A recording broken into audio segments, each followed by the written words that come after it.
ఈ టెండర్ డాక్యుమెంట్లో రూపొందించారు. కేంద్ర ప్రభుత్వం అప్రూవల్ చేసిన పోలవరం రైట్ కెనాల్ కెపాసిటీ ఎంత? 11,500. కేంద్ర ప్రభుత్వం టెండర్లో ఆ రోజు నేషనల్ ప్రాజెక్ట్గా గుర్తించినప్పుడు పోలవరం రైట్ మెయిన్ కెనాల్ యొక్క కెపాసిటీ 11,500 క్యూసెక్కులు. ఇవాళ వీళ్ళు ఎంత పెట్టిండ్రు? ఇలా 23,000 క్యూసెక్కులు. 18,000 ప్లస్ 5,000 23,000 పెట్టిండ్రు. అంటే ఎగ్జాక్ట్లీ డబుల్.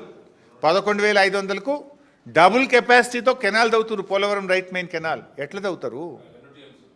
రోజు 2 TMCలు, మోర్ దాన్ 2. 11,000 ప్లస్ 11,000 22,000 ఉండాలి. 23,000 తీసుకుపోతున్నారు.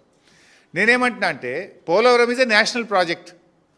నేషనల్ ప్రాజెక్ట్ అప్రూవ్ అయినప్పుడు 11,500 క్యూసెక్లకే అప్రూవల్ అయింది. మరి ఇలా 23,000 క్యూసెక్లతో కుడి కాలువ దవుతుంటే దీన్ని ఆపాల్సిన బాధ్యత బీజేపీ ప్రభుత్వానికి లేదా? మరి 23,000 క్యూసెక్కులతో దవ్వుతే నేషనల్ ప్రాజెక్ట్ కింద డబ్బులు ఎట్లా చెల్లిస్తున్నారు?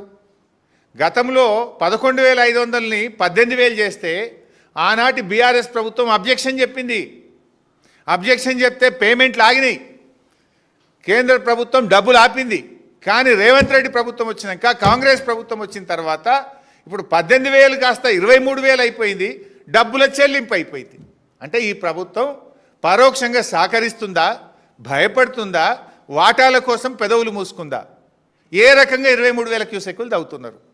తవ్విన ఆంధ్రప్రదేశ్ది తప్పైతే దానికి సహకరించి బిల్లులు చెల్లించిన బీజేపీ ప్రభుత్వాన్ని కూడా తప్పే కదా. అంటే బీజేపీ ఇటు ఆంధ్రప్రదేశ్ ఇద్దరు కలిసి ఎవరు గొంతు నొక్కుతున్నారు? తెలంగాణ గొంతు విసుకుతున్నారు. తెలంగాణ గొంతు విసుకుతుంటే ఈ రాష్ట్రంలో అధికారంలో ఉన్న ప్రభుత్వం ఎందుకు నోరు మూసుకుంది అని నేను అడుగుతా ఉన్నా. ఇది ఎక్కడి నియమ నిబంధనలు? మరి ఏ రకంగా ఇలా కేంద్ర ప్రభుత్వం కళ్ళు మూసుకుంది? పోలవరం ప్రాజెక్ట్ అథారిటీ ఏం చేస్తుంది?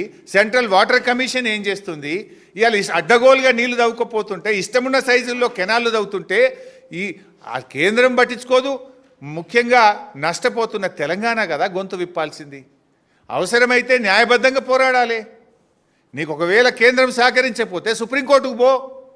నువ్వు పోకపోయినా కేసీఆర్ గారు మొన్ననే చెప్పిండ్రు,